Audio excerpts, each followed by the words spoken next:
ఇక్కడ బాస్ ఎవరు?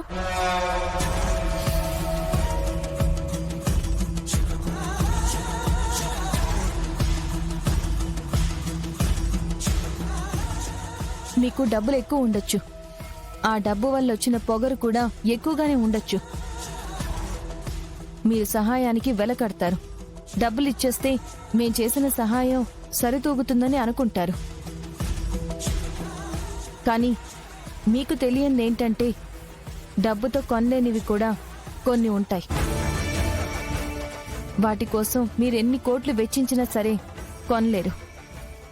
మా సహాయానికి వెలకట్టి మా ఆత్మాభిమానాన్ని దెబ్బతీస్తామంటే మీ డబ్బు గడ్డిపోచతో లెక్క.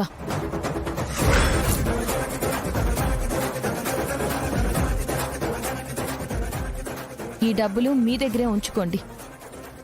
లక్షలు కాదు, కోట్లు ఇచ్చినా సరే మాలాంటి వాళ్ళ ఆత్మాభిమానాన్ని మీరు కొనలేరు. ఇంకెప్పుడు సహాయం చేసిన వాళ్ళకి ఇలా ముష్టి వేసి అవమానించకండి.